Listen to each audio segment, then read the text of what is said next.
Hi everyone, this is our channel, Meet the Real Story. Please like, share and subscribe.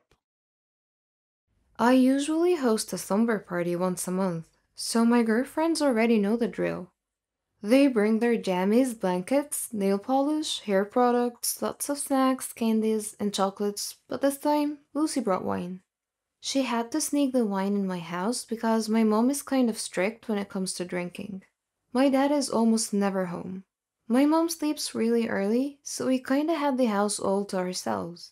We put on onesies, random dresses, and some costumes. My favorite is the Cinderella dress, and I still like wearing it even if I'm 17 now. We're all 17. I have three best friends, Lucy, Ashley, and Sheila. We have lots of fun and lots of secrets together. Sometimes I wish time would stop so we can always have each other. I know time will come that I will be separated from them. College will happen, and we'll have different lives in different circles. At least for now, we can be silly high school kids. We have an ideal high school life. We all have boyfriends, but mine is the most popular one. Well, I'm pretty popular at my school too. I also do well with academics. None of my friends are failing or anything. We're not the typical popular cheerleaders with no brains type. We do not have family drama. Our social life is great. We have the best high school life ever. While dancing and partying all night, Lucy came up with an idea. She said, "Let's play truth or dare." We got giddy because we know the night is going to get crazy. We sat down, forming a circle, then Lucy spun the bottle, and the bottle chose me. Truth or dare? Truth. Not in the mood for a dare yet, I said. Pick a question. They prepared some questions on a piece of paper and put them inside a fishbowl. If you could choose to be someone else for tonight, who would you choose and why? Lucy asked. I just laughed and said, "What a lame question. I don't want to be anybody else. I'm awesome. I have an awesome life." "Cheers to that," they said. The night passed and I woke up in the middle of the night because I felt like someone was watching me, but when I woke up, no one was around. I don't know how, but my feet just started moving. I walked like I was trying to follow something or someone. My gut feelings are trying to bring me somewhere. Then, in the middle of the darkness in our backyard, I swear I heard footsteps. I felt a sting on my left shoulder. Something poked my shoulder. I removed it. I guess it's a tranquilizer? And then I passed out. From here on, listen carefully because I guarantee you're going to love this story. It's like a movie, and I cannot believe that this thick plot is actually my life. I tried putting together the stories that happened while I was gone, and someone else was being me. I know it sounds complicated, but before I proceed, do not forget to subscribe and hit the bell button for notifications. So here it goes. Someone tranquilized me, and I instantly fell asleep. By the way, my name is Nancy. You have met my friends, and I'm sure you'd like to know who drugged me and what the motive is. Meet Patricia. At first, I had no idea why she looked exactly like I do. I thought I was dreaming. Before passing out, I asked her who she was. She told me that her name is Nancy. She was obviously messing with me. Then she told me that her name is Patricia, and that she is my twin, and she would love to be Nancy instead. What? I did not believe her because I don't have a twin sister.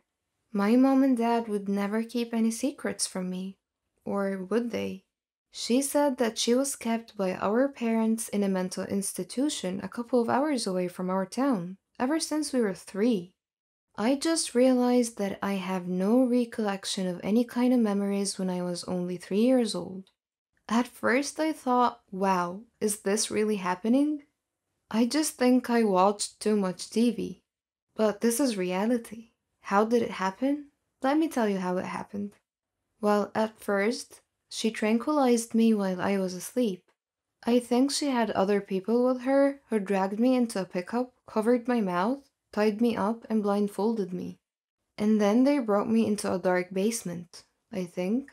I'm not sure, because when I woke up, everything was just a blur. I only saw her face.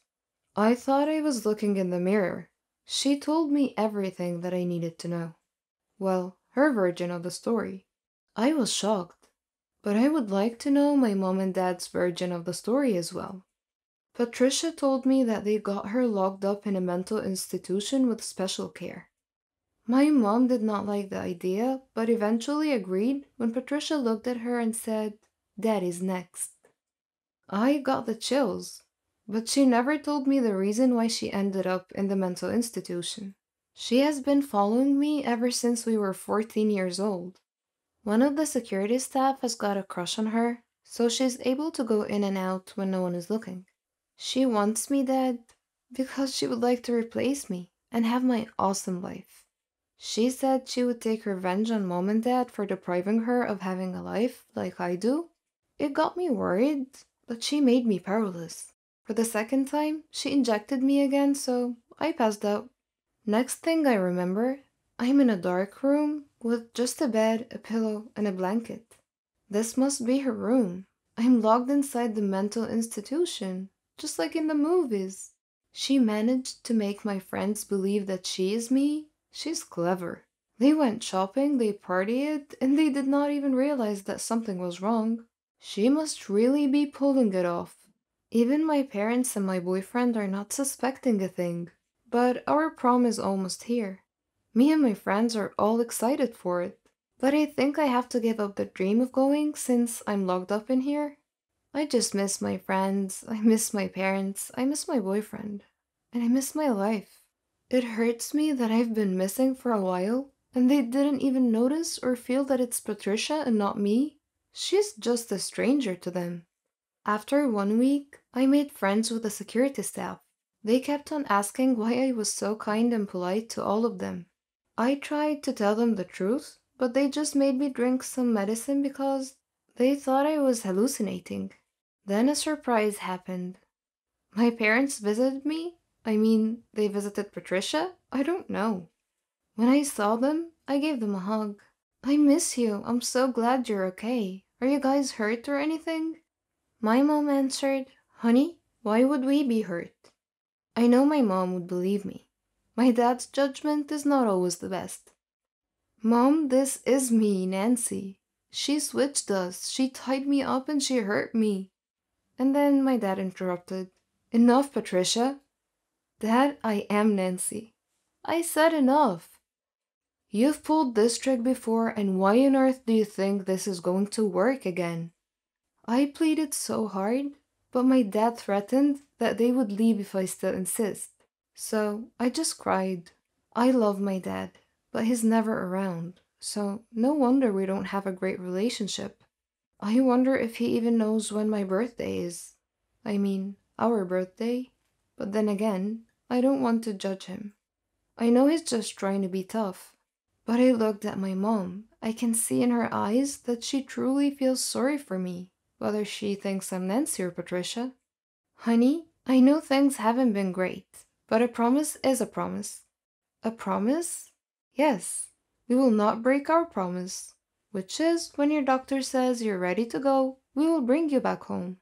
I cried and I had a meltdown. I just couldn't help it. "Mom, I am Nancy. Please believe me, please."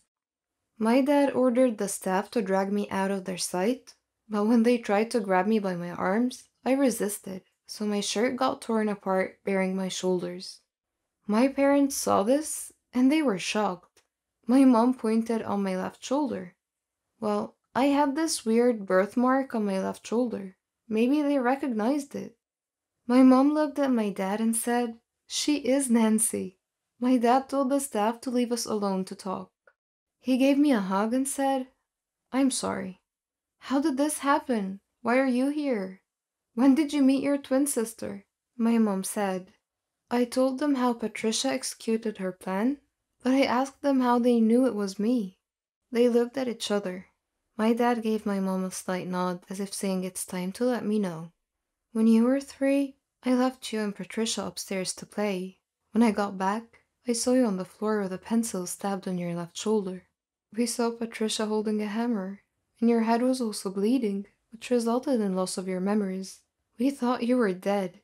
My mom did not finish the story. She started crying while leaning on my dad's chest. My dad continued, "The doctors said that if we wasted just a couple of seconds more, you might not be with us. And he let out a sigh. I have an uncle with the same situation as Patricia. The genes must have passed on to her. I'm sure that there's something wrong with her. So even at a young age, we made a special program for her to be admitted here. We had high hopes that she will become normal. I absent-mindedly responded, "You recognized me because of the scar on my shoulder? I thought it was just a weird birthmark. What are you gonna do with Patricia now?" Mom and Dad went home and proceeded to my room right away. Patricia didn't know that my parents are aware of what happened. They gave her a hug. My parents apologized to her. "We are sorry. We love you, and this is the only way we know you would be better." She instantly knew that my parents knew, and she ran away. My mother called the police but instructed them to never hurt Patricia. Patricia is a very smart girl. She went to a party with Lucy, Sheila, and my boyfriend. She told them, "I have a twin sister and she's trying to kill me." They just all laughed at her. Then I arrived, but instead of making things better, it validated her statement. "Oh my goodness, there's two of you?" my boyfriend said. I said, "Guys, it's me, Nancy." "Do not believe her, I'm Nancy, she's my evil twin," Patricia said. "Come on, this is me, we all grew up together," I said. Then I looked at my boyfriend. "Babe, you seriously didn't know it wasn't me?" "Babe, don't listen to her," Patricia said. "Can someone prove who the real Nancy is, please?" Sheila said. I had no choice but to reveal the secrets we have just to prove that I am the real Nancy. My friends got convinced in no time. They all ran to my side and were afraid of Patricia. Instead of helping, my boyfriend Marco, he ran away. "Seriously, I think you should break up with him," Patricia told me. Then to our horror, she pulled out a gun and pointed at us. We all gasped. "I enjoyed having your life, and I'm trying to make it permanent. Oh, by the way, you got accepted to Harvard, but I think I'll be the one going there instead." She pulled the trigger, but surprisingly, Marco jumped in front of the bullet. Turns out he just left to call the police. He went back because he knows something bad is going to happen. Marco was shot, but we heard the police siren. Patricia fired another shot, but thankfully the police were able to stop her. Now let's fast forward to the prom day. 2 weeks ago when Marco got shot in the shoulder and Patricia was put back in the mental institution with more security this time. Good thing is, Mom and Dad decided to visit her more often to help her recover. The doctor said she would be better if we always visited her. I enjoyed the prom. We danced all night and I finally shared my first kiss with Marco. But the sad part is, we decided to break up. We are going to different colleges, and I know that our relationship should not weigh us down. We could have a lot of opportunities. We made a pact that if ever we finish college after 4 years and we're still single, then we'll be back together. Before taking off to college, I visited Patricia. I know she hates me, but I told her that I love her, and I forgive her. I also made a deal with her that every summer I will visit and make memories with her. I told her that I would like to get to know her, and here I am now. After 4 years, I graduated at Harvard University. I majored in psychology, and I'm doing research now with my colleagues about Patricia's case. As for Marco, well, he's already taken. While I was gone, he took care of Patricia, just like how I always requested during our phone calls. He got to know her and he fell for her, because despite her crazy mind, a good heart is lying within. Weird, I know, but that is how life goes. Besides, Patricia deserves a second chance, just like everyone else.